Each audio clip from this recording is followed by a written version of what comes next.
Women Taking the Lead, episode 130. So I think it's just believing in your gut, because that's the best answer. It's like, believe in your gut, practice what you preach, and just know that and have faith in yourself that you will make your best decision. No one is going to guide you into some rainbows and unicorns. It all comes from you. If it feels right, it feels right. And when it doesn't feel right, get out of there. Don't stay too long at the farm. Hello, my name is Jody Flynn and welcome to Women Taking the Lead, where we are all about creating blasts of inspiration to help you overcome self-doubt so you can lead with confidence, integrity, and a sense of humor. Head over to womentl.com/recognize to reserve your spot in our upcoming webinar on how to be recognized and rewarded for the work you do. Now, your future awaits, so let's get started. Hello, everyone, and thank you for joining us today. I'm here with Sharon Haver, who teaches everyday women to look like they're worth it so they can create a relevant, authentic, modern image to earn and deserve six-figure paydays. Halfway through Sharon's 3-decade career in style, she left the lure of being a New York fashion stylist, working with top models and actresses on photo shoots, to helping working women make the most of what they've got. She founded FocusOnStyle.com in 1999, and although her impressive resume looks like a who's who of media household names, her heart is with helping entrepreneurs refine their chic style to confidently pull their look together with ease. Sharon, that's just a little intro for everyone.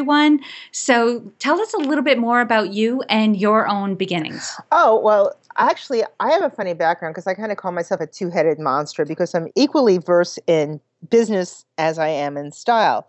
And part of it was when I was a little kid, we didn't come from great means. We didn't have a lot of money, but my mother taught me from the time I was tiny that you needed to look like you were worth it, like you were relevant. So I had to figure out how to make it happen. And I figured it out kind of when most kids went to summer camp. I went to Loehmann's, which was this big designer discount place with my mom when I was a kid. And I learned to pull out the really good garments off a mixed up rack, and they had all their labels cut out so I could recognize things by threads, so that I could find these super duper designer clothes and look good, and they were crazy, ridiculously cheap, and I was a chubby kid, and I felt confident and at ease because I was wearing these great clothes.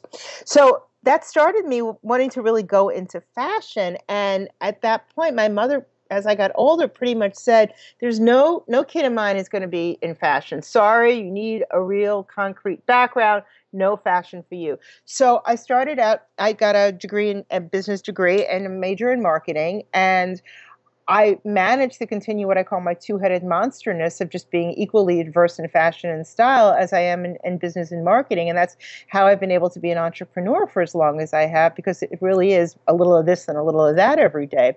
But I owe everything to my mom's perseverance for finding the best that we can on the budget we had, and for Loehmann's for providing all those really great clothes, crazy cheap.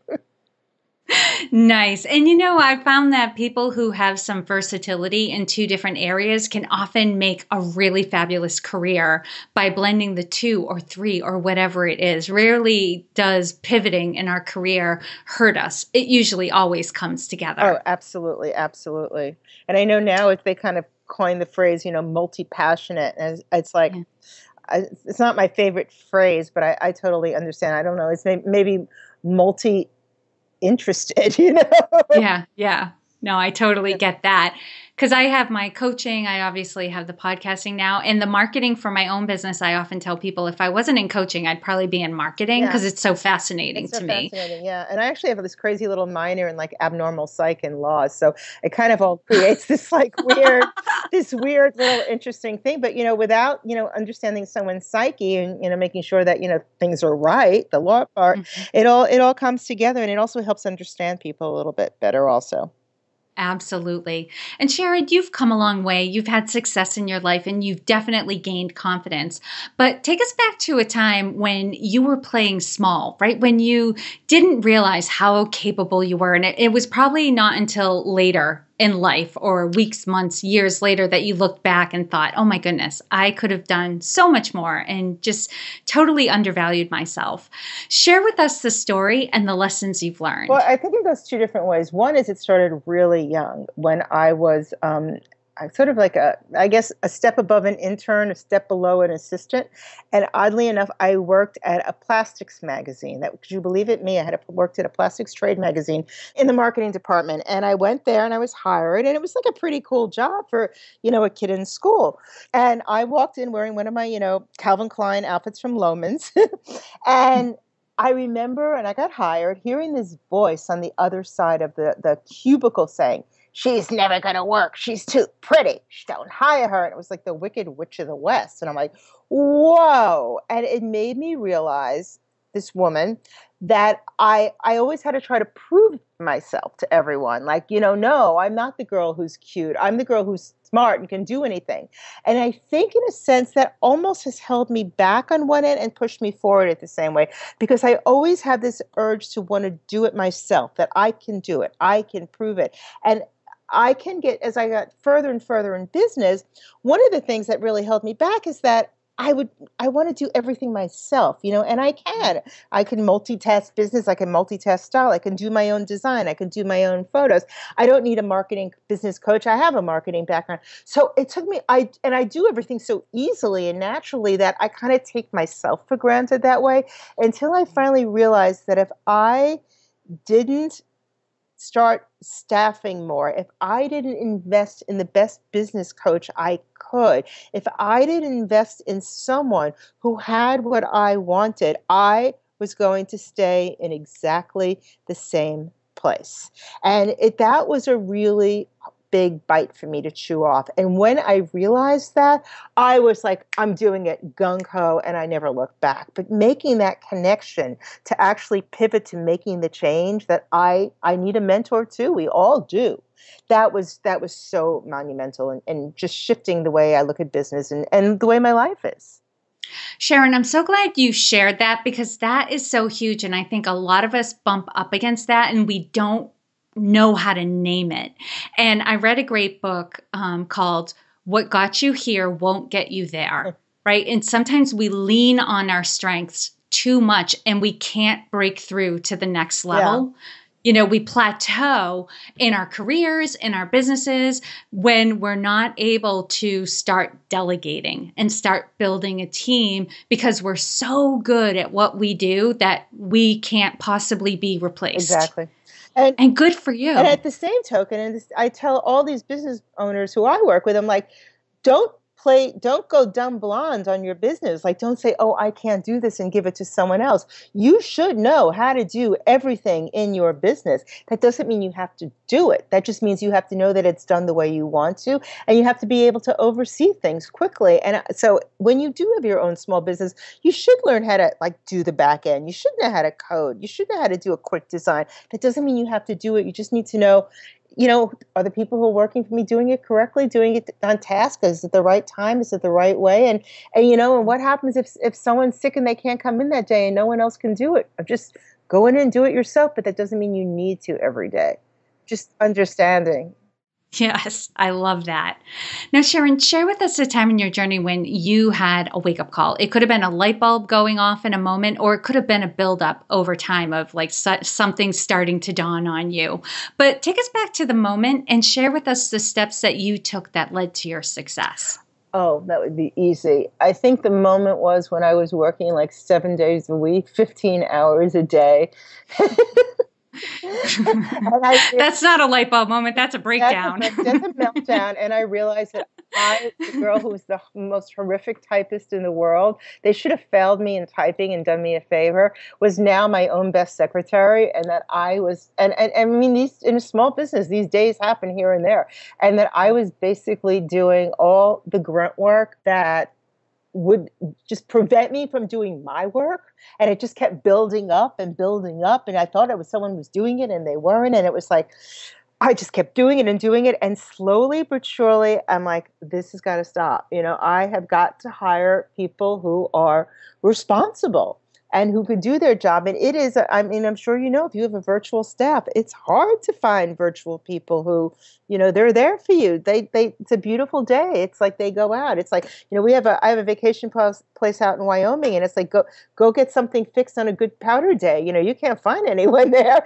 And it's kind of the same thing with a virtual staff. So you need to really hone in on people who have integrity and who go out and do it. And I think by having the accountability of having a business coach or being in an advanced high-level program that is costing you a lot of money, it keeps you nose to the grinder to get things done, because you've got to live up for yourself and your expectations. So you've got to keep moving ahead and forging ahead.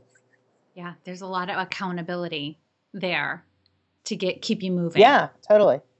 I love it. And Sharon, what I want everyone to get is there's no one way to lead, because we all have different personalities. We all play to different strengths where our leadership styles are going to differ. And this is actually a good thing, and we can all balance and round each other out. But it's important first to identify what our own style is and what works for us and the people around us. So Sharon, how would you describe your leadership style? Pretty straightforward. Yeah. Pretty much to the point. It's kind of the same in when it comes to me for people's dress, for people's personal style, for my business style. I mean, I'm not much of a pussyfooter, and I'm not a shrinking violet when it comes to my business or when someone's working for me. Pretty much straightforward. And if I practice what I preach. If I can do it, you can do it. No divas. It's like, please don't be a diva. I'm not a diva. If I could, and it comes from when I was a stylist. People think being a stylist on photo shoots is so glamorous, but there's tons of grunt work. You got to go steam those clothes, haul those clothes, pick them up, schlep them around, get them in the suitcases, get them in location. It's a lot of blood, sweat, and tears where people, now think everyone's walking around in stilettos on a photo shoot looking gorgeous, but it's a lot of, manual labor too. Besides that, if I can do it, I certainly want my assistants to be able to haul the bag. So it's the same thing with my business. If don't say, I just had someone who's like, I hate editing from a transcription. It's like, well, that's great because it's your job and so do I. But if I have to do it once in a while, you need to do it once in a while. It's just straightforward. If I do it, you do it. Practice what I preach. And it's just and don't pussyfoot. It just wastes time.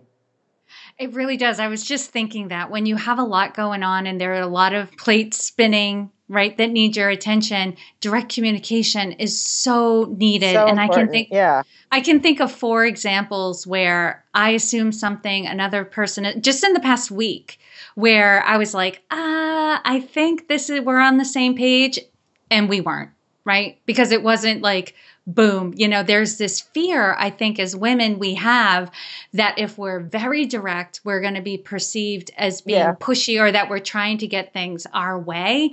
When in reality, oftentimes when I find myself being very direct, I'm not trying to be pushy. I'm trying to say, is this what we're doing?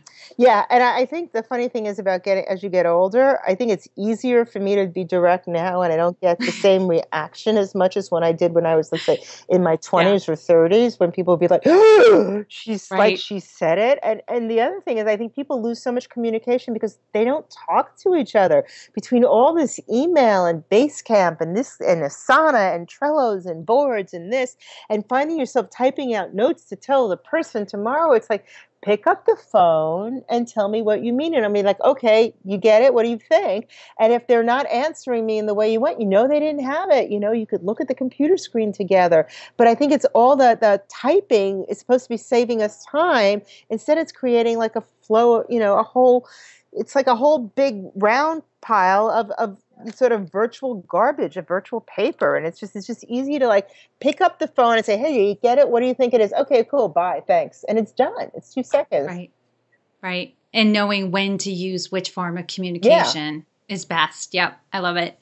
And Sharon, what's one thing you're working on right now that you're really excited about? This is when I'm really excited. I pulled this one off. I just did a really small little trickly preview to a few people, and it's going to be coming out very soon. It's my new book, and it's called Style Word, and it's fashion quotes for real style so you can inspire your best dressed self. And what it is before I was founded FocusOnStyle.com, when I transitioned from being a New York fashion stylist to being a web entrepreneur back in '99, in the middle, I had a fashion advice column on the Scripps Howard Newswire, which went out to 400 papers. And I created that position for myself because I felt that the everyday woman really wasn't getting her Q&A advice the way she should for style. So it was kind of like a Dear Abby for fashion, and that was the platform that I built Focus on Style from. So what I did was, it's like like the short attention span theater. It's for people who really want to get to the point of stylist advice. So it's the ultimate cheat sheet to upgrade your look in the shortest amount of time, and it's called Style Word, the book. And if you go to stylewordbook.com, you can get on my wait list for it. And I also designed the book myself. I did all the photos and the headshots.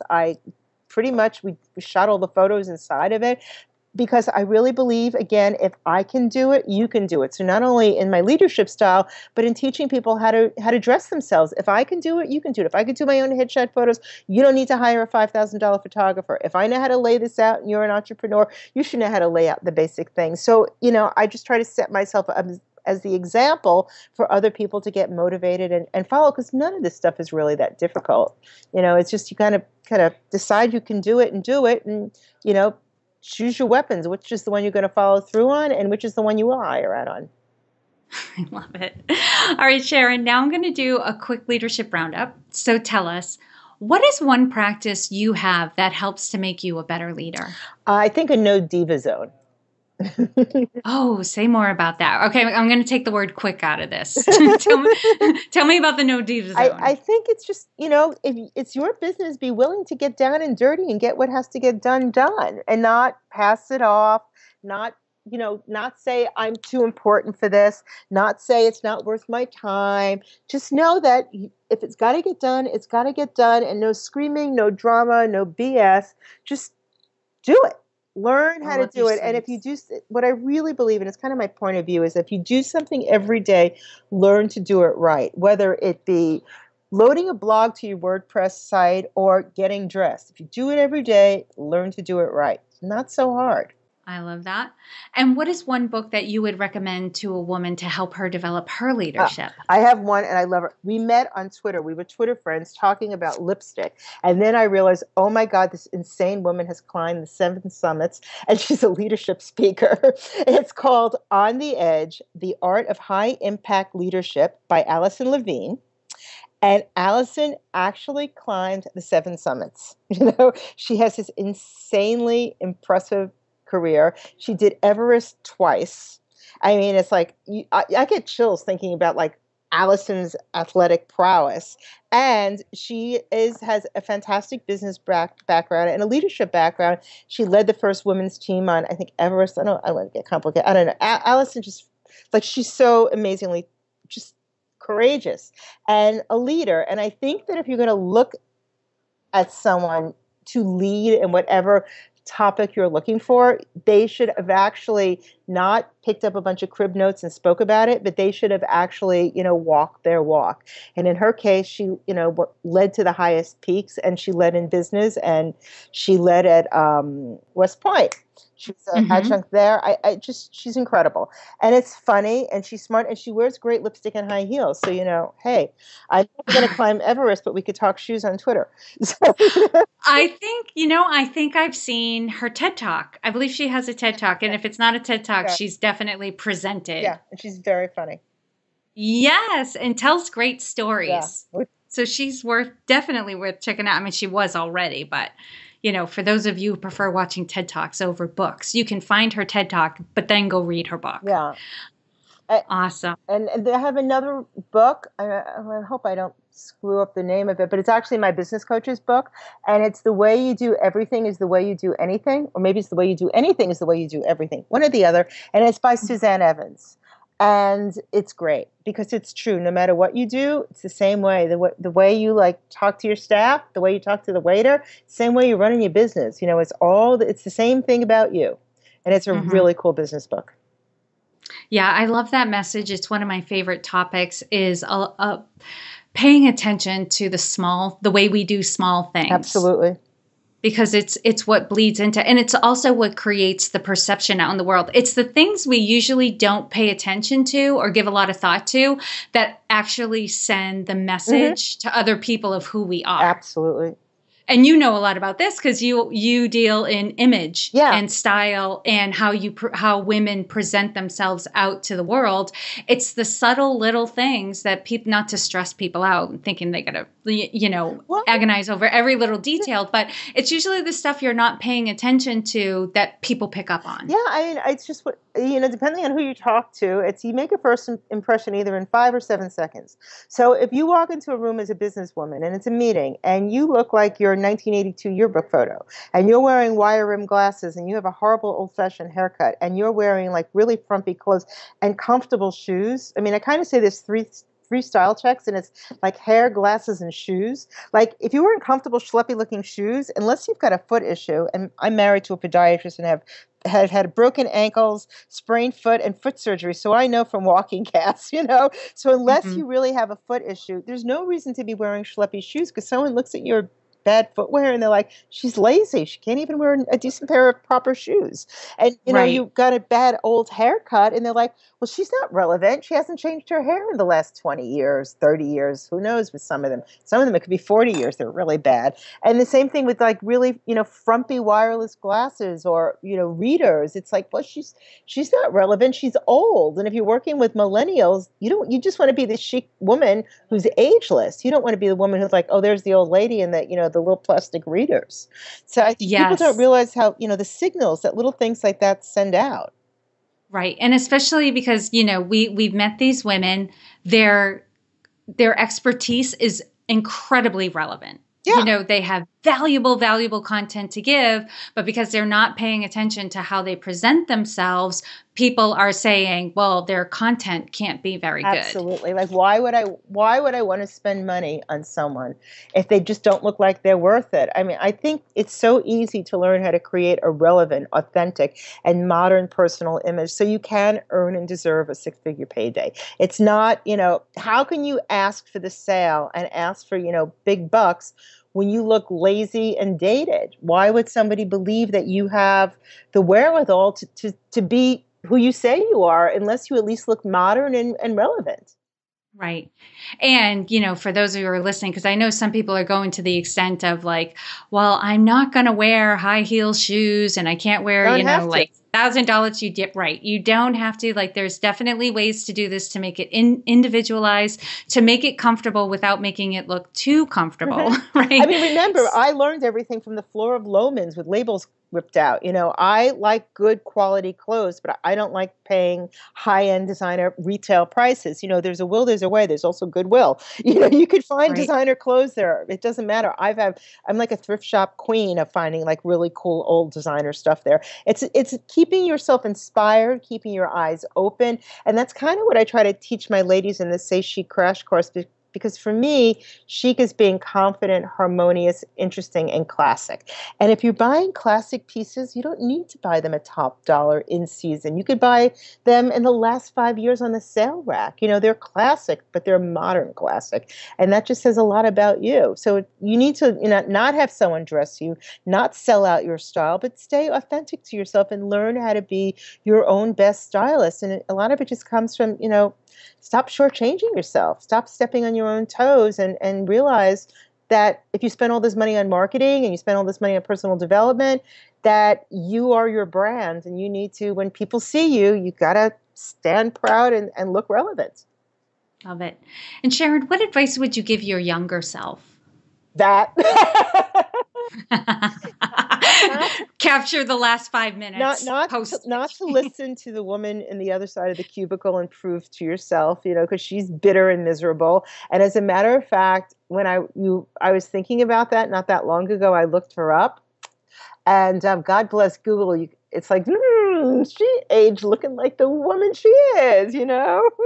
That's kind of funny. So I think it's just believing in your gut, because that's the best answer. It's like, believe in your gut, practice what you preach, and just Know that you know and have faith in yourself that you will make your best decision. No one is going to guide you into some rainbows and unicorns. It all comes from you. If it feels right, it feels right. And when it doesn't feel right, get out of there. Don't stay too long at the farm. Amen. All right, Sharon, now share with us a success quote or a mantra and why it has meaning for you. Okay. And you knew it was going to involve shoes, right? So I didn't doubt it. it's my favorite topic, shoes. If the shoe doesn't fit, must we change the foot? By Gloria Steinem. And I think it means a lot because it's like, just be you. Just if it doesn't fit, just continue to be you in the world and make it your own unique way. Don't try to be someone else. Don't try to be a copycat. Don't try to cookie cutter someone else's business. Just do what's right for you, and don't be afraid to let yourself go, and don't hold yourself back. And lastly, Sharon, what is the best way for this community to connect with you? The best way would be to my website, which is focusonstyle.com. And if you go to focusonstyle.com/passport, I have a free little gift there of Passport to French Chic. It's a little book that's coming out that you can get right away, and that will also get you into the wait list for my Style Word book that's coming out really soon. So focusonstyle.com/passport. Like the kind of thing with the ugly photo of you that you take to the airport. That you use for international travel. Right. Love. And for those of you out for your run or driving in the car, don't worry. You can find all the links and resources shared in this episode at womentakingthelead.com. And Sharon, thank you so much for taking the time to inspire and enlighten us. We are all better for having met you. Oh, thank you, Jody. And thank you for having me. You have such a fantastic show. You really do. Thank you for joining me on Women Taking the Lead. Are you ready to take the lead in your own life? Head over to womentl.com/recognized to reserve your spot in my upcoming webinar on how to be recognized and rewarded for the work that you do. And to strengthen you on your leadership journey, I'd like to send you off with a quote from Marianne Williamson. Our deepest fear is not that we are inadequate. Our deepest fear is that we are powerful beyond measure. It is our light, not our darkness, that most frightens us. We ask ourselves, who am I to be brilliant, gorgeous, talented, fabulous? Actually, who are you not to be? You are a child of God. Your playing small does not serve the world. There is nothing enlightened about shrinking so that other people won't feel insecure around you. We are all meant to shine, as children do. We were born to make manifest the glory of God that is within us.